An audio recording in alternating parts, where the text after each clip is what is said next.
आज की वीडियो में हम प्राकृतिक संख्या, पूर्ण संख्या, पूर्णांक, परिमेय, अपरिमेय, भाज्य और अभाज्य संख्याओं के बारे में पढ़ेंगे। तो चलिए स्टार्ट करते हैं। पहली होती है हमारी प्राकृतिक संख्या। तो प्राकृतिक संख्या क्या होती है? प्राकृतिक संख्या एक से शुरू होती है। 1, 2, 3, 4, 5, 6 ऐसे ही चलती जाती है अनंत तक। अनंत का मतलब क्या होता है? अनंत का मतलब होता है जिसकी कोई सीमा नहीं होती, अनलिमिटेड, कोई सीमा नहीं है इसकी। एक से शुरू होती है और ये बढ़ती जाती है ना अनंत तक। दूसरी आती है हमारी पूर्ण संख्या। पूर्ण संख्या क्या होती है? पूर्ण का मतलब ही होती है पूरी। अब इसमें क्या छूट रहा है? एक जीरो छूटता है ना, तो जीरो पूर्ण संख्या है। 0, 1, 2, 3, 4, 5, 6 डैश अनंत। पूर्ण संख्याओं में क्या जुड़ जाता है? 0 जुड़ जाता है। तो प्राकृतिक संख्याएं 1 से शुरू होती हैं और पूर्ण संख्याएं 0 से शुरू होती हैं और जो चलती जाती हैं कहाँ तक? अनंत तक। फिर आता है हमारा पूर्णांक। पूर्णांक क्या होती है? पूर्णांक संख्याओं में ऋणात्मक धनात्मक दोनों संख्याएं आती हैं। तो सबसे पहले हम कौन सी संख्या लिखते हैं? ऋणात्मक। तो पहले क्या आएगा हमारा? अनंत। ये अनंत से शुरू होती हैं। कितनी भी ले लो आप, कहाँ से स्टार्ट कर दें। चलिए, ऋणात्मक 5, 4, 3, 2, 1 के बाद क्या आता है? 0। फिर इस साइड से धनात्मक स्टार्ट हो जाती हैं। 1, 2, 3, 4, 5 डैश अनंत। तो पूर्णांक क्या होती हैं? पूर्णांक ऋणात्मक और धनात्मक दोनों होती हैं पूर्णांक में। अब आती है हमारी परिमेय संख्या। परिमेय संख्या क्या होती है? परिमेय संख्या वो होती है जिसे हम P/Q के रूप में लिख सकते हैं। परिमेय संख्या वो संख्याएं होती हैं जिन्हें हम P/Q के रूप में लिख सकते हैं। जैसे हम लिख दें 2/3 हो गया, 5/3 हो गया, 9/11 हो गया। ये जिसे हम बटे के रूप में लिख सकते हैं। और इसका दूसरा रूप भी होता है क्या? जैसे करनी के अंदर 1 आया तो हमें पता है, फिर 4 आया करनी के अंदर, 9 करनी के अंदर, 16। अब ये संख्या है, जैसे 1 है तो 1 किस चीज़ का वर्ग होता है? 1 का होता है। 4 किस चीज़ का वर्ग है? 2 का वर्ग है ना, ये मतलब ये भी बाहर आ जाएगी। 9 किस चीज़ का वर्ग है? तो 9 3 का वर्ग होता है, मतलब ये भी बाहर आ जाएगी करनी से बाहर। 16 तो 16 भी बाहर आ जाएगी क्योंकि 16 का 1 का वर्ग होता है, 4 का होता है। अब जैसे हम करनी 5 लिख दें यहाँ पे, तो करनी 5 किसी भी चीज़ का वर्ग नहीं होता, इसलिए वो परिमेय संख्या में नहीं आएगा। मतलब जो किसी चीज़ का वर्ग होती हैं जो संख्याएं, वो परिमेय संख्या होती हैं। अब आपका 22/7 है, ये भी क्या होती है? परिमेय संख्या होती है। जो संख्याएं शांत होती हैं, जैसे एक और आता है इसका, जैसे 3.33333 ऐसे हम लिखते जाते हैं, मतलब ये अनंत तक जाती हैं तो हम इस पर क्या लगा देते हैं? बाल लगा देते हैं। और ये संख्याएं क्या होती हैं? शांत होती हैं। शांत और आवर्त में होती हैं, मतलब जो शांत होती हैं और आवर्त में होती हैं वो भी काय में आती हैं? आपकी परिमेय संख्या में आती हैं। अब आए हम अपरिमेय संख्या। तो अपरिमेय संख्या क्या होती है? जिसे हम P/Q के रूप में नहीं लिख सकते।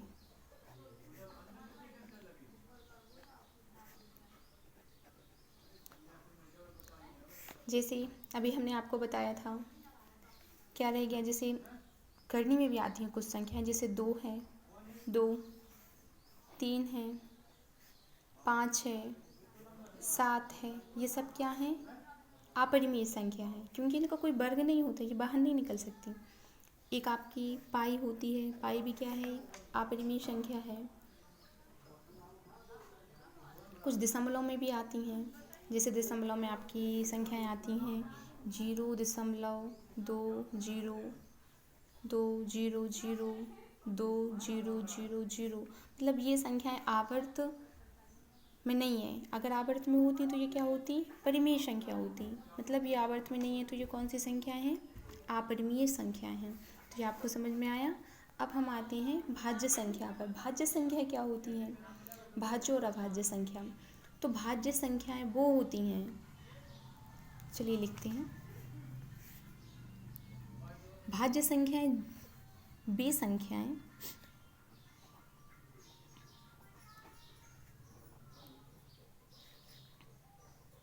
जो स्वयं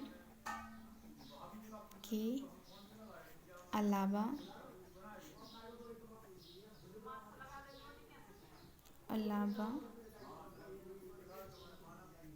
मतलब एक को छोड़कर। क्यों एक को छोड़कर? क्यों? क्योंकि ना तो भाज्य संख्या है एक, ना ही अभाज्य संख्या है।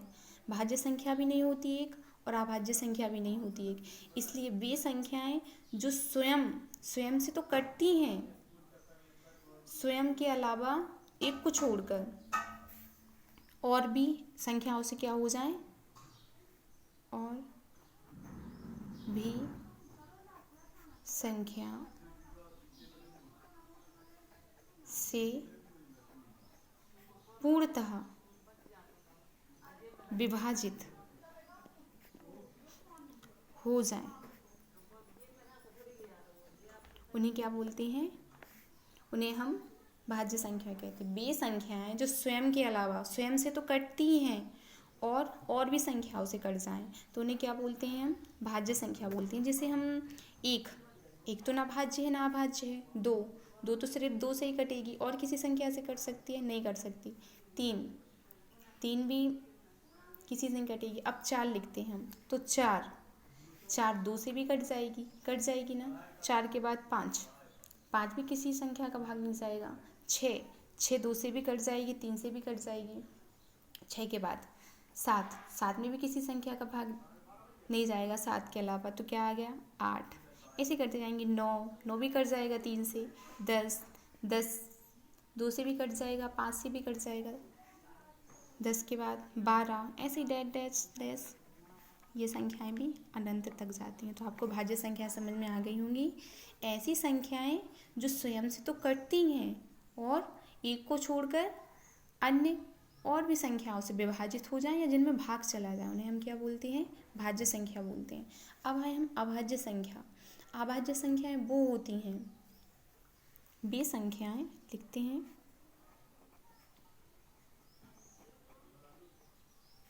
जो स्वयं के अलावा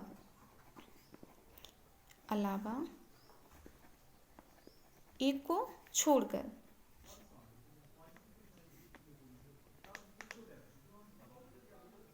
किसी भी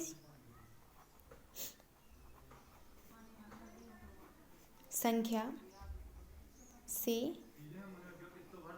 विभाजित ना हो या भाग ना जाए, उसे हम क्या बोलते हैं? अभाज्य संख्या बोलते हैं। अभाज्य संख्या वो संख्या होती हैं जो सिर्फ खुद से ही कटती हैं, एक को छोड़कर बात कर रहे हैं हम यहाँ पे, जो सिर्फ खुद से ही कटती हैं, उसके अलावा किसी भी संख्या से उनमें भाग नहीं जाता, वो विभाजित नहीं होती।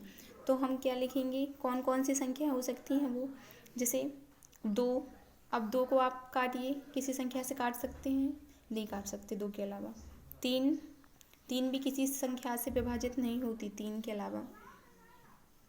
5 भी किसी संख्या से विभाजित नहीं होती।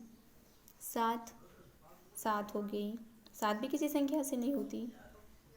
11, 13, 15 हो जाती है, 16 भी हो जाती है, 17, 19।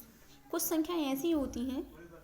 अब 20 है, 20 भी हो जाएगी। 21 भी कट जाएगी 7 से, 3 से कट जाएगी 21। 22 भी कट जाएगी, 2 से कटेगी, 11 से कटेगी। 23 भी किसी से विभाजित नहीं होगी। ऐसी जो संख्याएं डेट इज अनंत तक, मतलब बढ़ती जाती हैं। तो हमारी अभाज्य संख्याएं क्या होती हैं?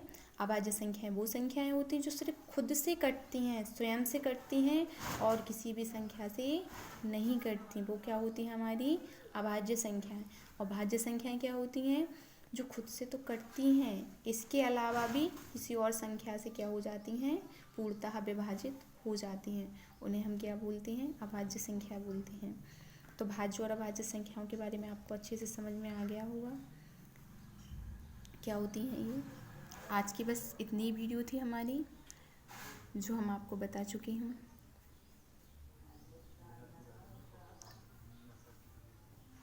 इसके बाद आगे और भी संख्याएं पढ़ेंगे हम, जैसे वास्तविक संख्याएं रह गई हैं, अभी काल्पनिक संख्याएं रह गई हैं, चतुर्थांश हैं, शांत दशमलव, अशांत दशमलव, इन सब के बारे में पढ़ेंगे। अब आपको कैसी लगी ये वीडियो तो आप हमें बताएं। Thank you.